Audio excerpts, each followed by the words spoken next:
नमस्कार दोस्तों, तो आप सभी का स्वागत है हमारे यूट्यूब चैनल शिक्षा शिखर में। दोस्तों, पिछले वीडियो में हमने क्या देखा, हमने अम्ल के गुणधर्मों के बारे में देखा, जिसमें हमने अम्ल की अभिक्रिया धातु के साथ कराई और अम्ल की अभिक्रिया कार्बोनेट और हाइड्रोजन कार्बोनेट के साथ अभिक्रिया कराई। उसके बाद इस वीडियो में हम देखेंगे क्षार की अभिक्रिया अर्थात क्षार के गुणधर्म, जिसमें हमारा पहला टॉपिक है क्षार की अभिक्रिया हम अधातु ऑक्साइड से कराएंगे। दोस्तों, अधातु ऑक्साइड क्या होता है? तो अधातु ऑक्साइड होता है अधातु की अभिक्रिया जब हम ऑक्सीजन से कराते हैं तब ये अधातु ऑक्साइड बनता है। हमारे अधातु क्या है? हमारे अधातु सल्फर, कार्बन आदि हैं। तो जब इनकी अभिक्रिया हम किससे कराते हैं? ऑक्सीजन से कराते हैं, तब हमारे बनते हैं। जैसे इसमें ऑक्सीजन की अभिक्रिया सल्फर से कराएंगे तो सल्फर डाइऑक्साइड बनेगा, ऑक्सीजन की अभिक्रिया कार्बन से कराएंगे तो क्या बनेगा? Carbon dioxide. तो ये जो होते हैं ये होते हैं अधातु ऑक्साइड। इन्हीं की अभिक्रिया हमें क्षार से कराना है। तो क्षार की अभिक्रिया जब हम इन अधातु ऑक्साइड से कराते हैं, एक बार मैं लिख देता हूँ अधातु ऑक्साइड, आप इन अच्छे अक्षरों में लिख सकते हैं, मेरा अक्षर खराब बन रहा है। तब क्या बनेगा? तब बनेगा लवण, लवण बनेगा प्लस जल, जल। ठीक है, हमें पता चल गया कि क्षार की अभिक्रिया जब हम धातु ऑक्साइड से कराते हैं तब लवण बनता है और जल बनता है। अब हम उदाहरण लेते हैं। उदाहरण के लिए हम ले लेते हैं एक क्षार sodium hydroxide, sodium hydroxide, plus हम ले लेते हैं एक अधातु ऑक्साइड, मान लेते हैं हम सल्फर डाइऑक्साइड, सल्फर डाइऑक्साइड के लिए को ही ले लेते हैं। अब हम इनकी अभिक्रिया कराएंगे तो क्या बनेगा हमारा? एक तो लवण बनेगा, एक जल बनेगा। हमें पता चल गया चूँकि जल बनेगा तो हम यहाँ पहले से जल का सूत्र क्या होता है ये हमें पता है, तो हम लिखते हैं H2O। ठीक है, H2O हमने लिख लिया। अब जो बचेगा वो लवण होगा। तो H2O, चूँकि यहाँ 2 हाइड्रोजन है, यहाँ मगर हाइड्रोजन तो एक ही है, पूरे में एक ही है, तो इसको 2 करने के लिए हम यहाँ सामने 2 लिख दिए। ठीक है, अब हम देखें तो यहाँ देखिए सोडियम 2 बन रहा है, हाइड्रोजन 2 बन रहा है, ऑक्सीजन 2 बन रहा है, और यहाँ ऑक्सीजन 2 बन रहा है, यहाँ सल्फर 1 बन रहा है। तो अब हम इसे कैसे करेंगे? इनमें से H2O को बाहर निकाल लेंगे। H2O बाहर निकाल लिए, इसमें से H2 बाहर निकल गया, हम यहाँ लिख देते हैं H बाहर निकल गया, और इसमें से O बाहर निकल गया। अब इतने में क्या बचा? इतने में बचा हमारा बचा Na2 बच गया, और एक और क्या बच जाएगा? Na2 बच गया, और ऑक्सीजन में से एक चला गया तो एक ऑक्सीजन बच गया। इसमें क्या है? इसमें क्या है? अपना सोडियम एक सल्फर है और 2 ऑक्सीजन है। अब इनकी अभिक्रिया होगी, चूँकि इनकी अभिक्रिया इसका ये तो हमने निकाल लिया जल। अब इसकी जल के अलावा जो भी बचेगा वो अपना लवण होगा। तो जल के अलावा क्या बचा? इतना बचा।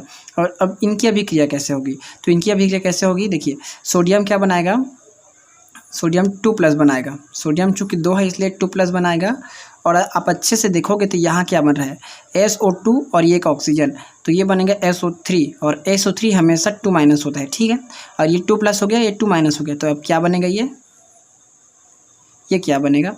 इसको मैं हटा देता हूँ, यहाँ लिख देता हूँ। ठीक है, अभी 2+ बन गया। चूँकि 2 सोडियम है और एक सोडियम का 1+ होता है, तो 2 सोडियम का 2+ हो जाएगा, तो इसे लिखने की ज़रूरत नहीं है क्योंकि 2 को मैंने सामने लिख दिया। अब देखिए ये 2Na+ और सल्फेट 2- है, चूँकि इसमें भी 2+ है, इसमें 2- है, दोनों एक दूसरे से क्रिया कर लेंगे। तो मैं इसको क्या लिखूँगा? Na2 और सल्फेट। ठीक है, इस प्रकार लिखूँगा चूँकि ऐसे बनेगा ये। अब मैं इनको यहाँ लिख दिया। अब ये क्या हो गया? Na2 और ये सल्फेट। ठीक, तो ये अपना हो गया लवण और ये अपना हो गया जल। ठीक है, सोडियम हाइड्रोक्साइड की अभिक्रिया जब हम सल्फर डाइऑक्साइड एक अधातु ऑक्साइड से कराते हैं तो हमारा क्या बनता है? डाइनाइट्रोजन सल्फेट बनता है और एक जल मुक्त होता है। ठीक है, तो ये हो गया अपना क्षार की अभिक्रिया धातु ऑक्साइड से कराने पर। अब हम दूसरा टॉपिक लेते हैं क्षार की अभिक्रिया, क्षार की अभिक्रिया अम्ल के साथ कराने पर, अम्ल के साथ कराने पर। ठीक, जब हम क्षार की अभिक्रिया, इस क्षार की अभिक्रिया अम्ल के साथ कराते हैं तब हमारा बनता है लवण और जल। इसी की तरह लवण और जल बनता है, और इस अभिक्रिया को हम उदासीनीकरण अभिक्रिया कहते हैं। उदासीनी, इसे आप नोट कर लीजिएगा, पूछ सकता है क्वेश्चन, उदासीनीकरण अभिक्रिया किससे कहते हैं? तो आप बोलिएगा उदासीनीकरण अभिक्रिया जब अम्ल की अभिक्रिया क्षार से कराते हैं तब लवण और जल बनता है, इसे उदासीनीकरण अभिक्रिया कहते हैं। तो ये दूसरे गुणधर्म के अंतर्गत आ जाएगा उदासीनीकरण अभिक्रिया। अब हम एक क्षार ले लेते हैं, हम मान लेते हैं एक क्षार ले लेते हैं, कोई सा भी मान लीजिए, हम क्षार ले लेते हैं सोडियम हाइड्रोक्साइड ही ले लेते हैं। ठीक है, सोडियम हाइड्रोक्साइड ही ले लेते हैं। अम्ल में हम HCl ले लेते हैं, HCl ले लेते हैं। चूँकि हमें पता है जल बनेगा तो जल को हम पहले बाहर निकाल लेते हैं। जल बन गया, यहाँ से H2O, चूँकि एक H हो गया, एक H हो गया, दोनों H2 बन गया, और ये O निकल गया। अब यहाँ सोडियम बचा और यहाँ क्या बचा? Cl-, तो ये NaCl बन जाएगा, NaCl बन जाएगा। ठीक है, तो ये अपना हो गया लवण, लवण, और ये अपना हो गया जल। ठीक है, तो इसे देखिए, सोडियम हाइड्रोक्साइड की अभिक्रिया अम्ल HCl हाइड्रोक्लोरिक अम्ल से कराने पर NaCl बना, एक लवण बना और जल मुक्त हुआ। इसे हम कुछ इस तरीके से भी समझ सकते हैं। मैंने पहला मेथड क्या बताया समझने के लिए कि यहाँ तो जल दिया है कि जल बनेगा, तो जल को पहले लिख दीजिए, उसके बाद जो बचा वो लवण होगा, ये हो गया। और इससे आप एक तरीके से और देख सकते हैं, जैसे कि ये आप देखिए Na क्या बनाता है, Na प्लस बनाता है, OH क्या बनाता है, OH माइनस बनाता है, ठीक है। Na प्लस और OH माइनस बन गया। यहाँ H क्या बनाएगा, यहाँ H प्लस बनाएगा, Cl क्या बनाएगा, माइनस बनाएगा। तो ये माइनस इस प्लस के साथ अभिक्रिया करेगा और ये प्लस इस माइनस के साथ अभिक्रिया करेगा, ठीक है। तो ये Na और ये हो गया HCl, NaHCl बन गया, OH और H2O बन गया। तो इस तरीके से आप इसे समझ सकते हैं। तो ये दूसरा मैंने बता दिया। अब हम चलते हैं आगे। देखिए, हमारा नेक्स्ट टॉपिक है आयनीकरण। आयनीकरण क्या होता है, इसके लिए हम आगे पढ़ते हैं। अम्ल और क्षारों के जलीय विलयन के व्यवहार को समझने के लिए समय समय पर बहुत से वैज्ञानिकों ने प्रयास किया, जिसमें से स्वीडन के वैज्ञानिक आरेनियस ने सन 1884 में अपने अवलोकनों के आधार पर यह एक चीज़ बताया कि जलीय विलयन में जो अम्ल होते हैं, अम्ल एक ऐसा अणु है जो जलीय विलयन में H+ आयन देते हैं और एक ऋणावेशित आयन मुक्त करते हैं। इसी प्रकार क्षार एक ऐसा चीज़ है जो जलीय विलयन में ऋण आवेशित में OH- देते हैं और एक धन आवेशित आयन विभाजित करते हैं, ठीक है। तो ये आयन उपरोक्त क्रियाकलाप 6, इसके लिए आप क्रियाकलाप 6 को पढ़ लीजिएगा जो पिछले पेज में है। तो यहाँ पर देखिए सल्फ्यूरिक अम्ल क्या टूटेगा, 2H+ में टूटेगा और एक सल्फेट 4- में टूटेगा, सल्फेट माइनस में टूटेगा, ठीक है। इस सल्फाइड बोलते हैं, सल्फाइड माइनस में टूटेगा। और कैल्शियम डाइहाइड्रोक्साइड क्या है, ये क्या है, इसमें कैल्शियम 2+ में टूटेगा और 2OH में टूटेगा, ठीक है। तो ये हो गया अपना आयनीकरण। इसमें बस इतना बताया गया है कि अम्ल H+ आयन में टूटते हैं और जो क्षार होते हैं वो OH- आयन देते हैं, बस इतना ही बताया गया। तो अब हम चलते हैं आगे। आयनीकरण मुख्यतः पदार्थ के विलयन में सांद्रता और उसके आयनों में विभाजित होने की क्षमता पर निर्भर करता है, ठीक है। अब आगे हम चलते हैं। दोस्तों एक और चीज़, इन चीज़ों को आप मत छोड़िएगा, इन चीज़ों को आप पढ़ लीजिएगा, इसको 1 नंबर में पूछा जा सकता है, ठीक है। तो इन चीज़ों को आप पढ़ लीजिएगा। अब हम अगला टॉपिक पे चलते हैं। देखिए यहाँ पर इस वाले टॉपिक, क्या सभी यौगिकों जिनमें हाइड्रोजन होता है वे अम्ल है। यहाँ पर ये पूछा गया है, यहाँ पर जैसे कि मैंने बताया कि जहाँ H+ आयन होगा वे अम्ल है। तो क्या ये ज़रूरी है कि जितने भी हाइड्रोजन होंगे, जितने भी यौगिकों में हाइड्रोजन होगा वे अम्ल ही होंगे। तो इसके लिए यहाँ देखिए, हाइड्रोक्लोरिक अम्ल लिए बिना आप इसके लिए क्रियाकलाप 6 पढ़ लीजिएगा। देखिए क्रियाकलाप 6 के आधार पर ये देखिए, HCl अर्थात हाइड्रोक्लोरिक अम्ल के अणु में H+ आयन होते हैं, अर्थात ये अम्ल है।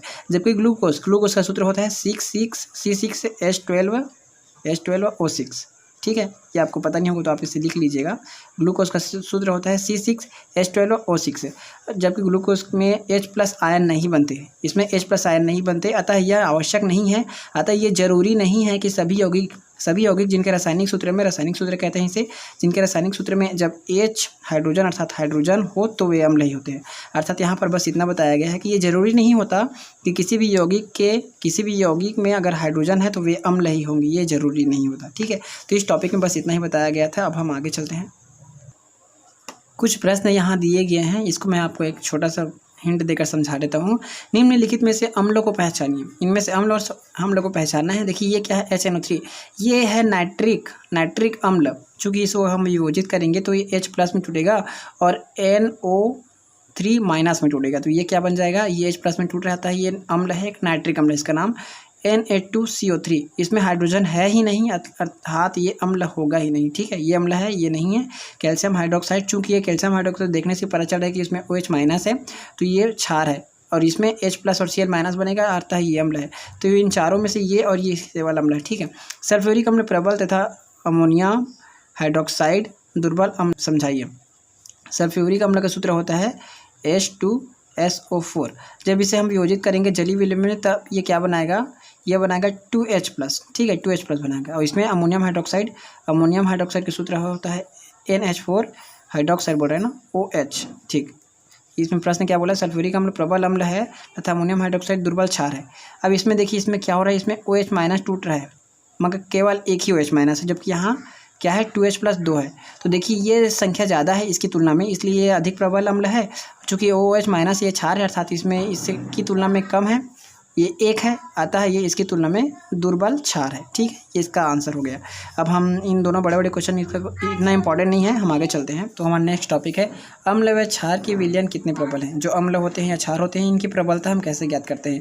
तो सामान्यतः हम इनके प्रबलता H+ आयन, अम्ल की प्रबलता हम H+ आयन की संख्या और क्षार की प्रबलता हम H माइनस आयन की संख्या के आधार पर निर्भर करते हैं। जिनमें H प्लस आयन अधिक होते हैं वे अधिक प्रबल अम्ल होते हैं, जिनमें OH माइनस अधिक होते हैं वे अधिक क्षार होते हैं, जिसमें कम होते हैं वे कम क्षार होते हैं, जिसमें कम होते हैं वे कम अम्लीय होते हैं। ठीक है, इनके आधार पर हम अम्ल और क्षार की सांद्रता और उनकी प्रबलता के बारे में वर्णन करते हैं।